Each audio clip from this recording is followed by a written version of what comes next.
Hello friends, welcome to our own channel daily stock. तो आज हम आपको जेसीटी लिमिटेड पे शेयर एनालिसिस बताने वाले हैं और साथ ही में फंडामेंटल्स के साथ बताएंगे कि आपको इस शेयर में निवेश करना चाहिए या नहीं करना चाहिए। आगे बढ़ने से पहले अगर आपने हमारे चैनल को सब्सक्राइब नहीं किया हो तो आप हमारे चैनल को सब्सक्राइब ज़रूर कर दीजिएगा, साथ ही में हिट द बेल आइकन। तो सबसे पहले आपको जेसीटी लिमिटेड के बारे में बताते हैं। तो ये मैन्युफैक्चरर है टेक्सटाइल इंडस्ट्री में, जहाँ पे क्लोथ, यार्न और जो मैनमेड फाइबर्स होते हैं जैसे कि नाइलॉन यार्न हो गया, चिप्स हो गया, मतलब एक टाइप का यार्न है। तो ये सारी चीज़ें JCT limited in short textile में मैन्युफैक्चरर है।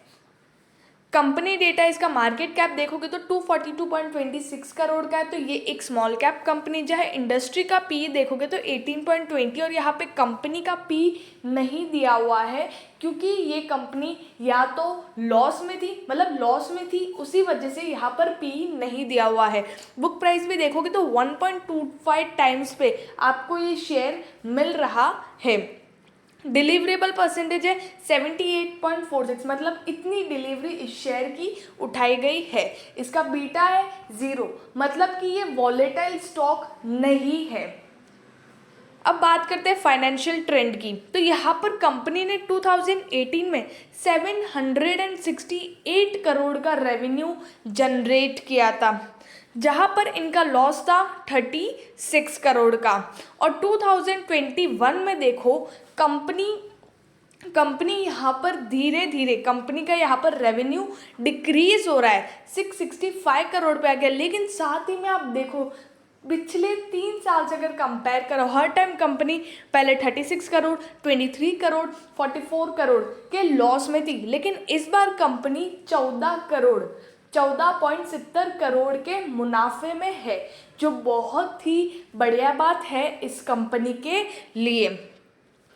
शेयर होल्डिंग पैटर्न भी अगर आप देखो तो प्रमोटर के पास है 27.25% का स्टेक, फॉरेन इन्वेस्टर्स के पास भी इस कंपनी के स्टेक है 6.24% का स्टेक, डोमेस्टिक के पास 22.26% का स्टेक है, पब्लिक के पास 44.24% का स्टेक है और अदर्स जैसे कि लाइफ इंश्योरेंस, म्यूचुअल फंड, उनके पास 0.01% का स्टेक है।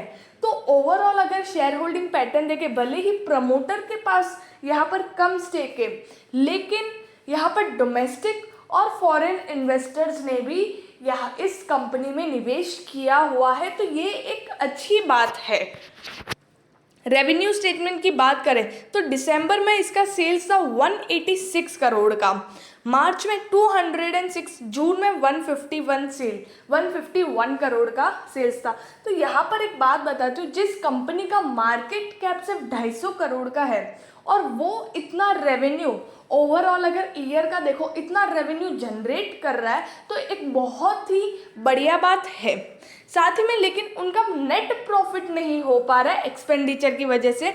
दिसंबर में 10 करोड़ का लॉस प्रॉफिट था, मार्च में उनका 5 करोड़ का प्रॉफिट था और जून में उनका -7 करोड़ का लॉस था। तो ओवरऑल यहाँ पर मतलब 2 क्वार्टर में इन्होंने प्रॉफिट किया है, जो अगर पिछले महीनों के क्वार्टर देखे तो वहाँ पर तो सिर्फ लॉस था। इस बार यहाँ पर 2 क्वार्टर में कंपनी ने प्रॉफिट किया है और जून में फिर से यहाँ पर कंपनी ने लॉस किया है। रिटर्न रेशोज की बात करें, जो मार्च 2019 और 20 में -106 और -220 के आरओई पे था, मार्च 2021 में 40.39 के आरओई पे है। उसी के सामने आरओसी भी देखे, जो 6.7 -0.37 था, वो अभी 12.35% पे है। मतलब जो इक्विटी और कैपिटल है उस पे इतना प्रॉफिट करके रिटर्न दे रहे हैं। रिटर्न ऑन एसेट्स भी देखे, जो नेगेटिव में थे वो 1.73 पॉजिटिव में, तो रिटर्न रेशोज भी काफ़ी बढ़िया है कंपनी के। लेवरेज रेशियो की बात करें तो कंपनी जो डेट इंक्रीज किया था 2020 में, वो फिर से डिक्रीज किया, उन्होंने 4.36 पे लाया है। और इंटरेस्ट कवरेज रेशियो जो माइनस में था वो 1.32% पे लाए, मतलब इंटरेस्ट पे करने की कैपेबिलिटी भी कंपनी की बढ़े, तो लेवरेज रेशियो भी कंपनी के बढ़े। तो अगर आप पिछले साल के कंपेयर में ये साल का देखो तो कंपनी ने बहुत ही अच्छा परफॉर्म किया है और साथ ही में कंपनी फंडामेंटली भी अच्छी लग रही है। और मार्केट प्राइस देखें तो 2.79 रुपीज़ का है। आज ये 4.78% नीचे था, 0.14 रुपीज़ नीचे। 5 ईयर हाई अगर आप देखो तो 8.32 रुपीज़ ही है। तो इस शेयर में तो ये एक तरह का पेनी स्टॉक है, तो इस शेयर में निवेश करना चाहिए या नहीं करना चाहिए। तो मैं आपको बताती हूँ कि आप इतना भी पैसा मत डालो कि इसमें से निकल नहीं पाओ। अपने रिस्क के हिसाब से आप अगर आपको स्विंग ट्रेडिंग करनी हो तो आप इस शेयर में मतलब कम 1000 से 2000 रुपये डाल सकते हो, वो भी रिस्क पर, क्योंकि ये 2.79 मतलब जैसे 2.5 रुपये से 4 रुपये के बीच में ये जाता है वीकली या मंथली। तो आप ट्राई कर सकते हो कि आपके मतलब आप इसमें से मुनाफा कमा सकते हो।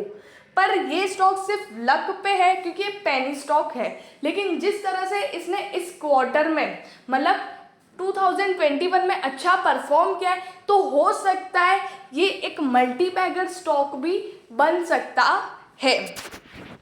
तो आप अपने रिस्क के हिसाब से इसमें पैसा डाल सकते हो। अगर आपको वीडियो अच्छा लगा हो तो please like and share and subscribe our channel. Thank you.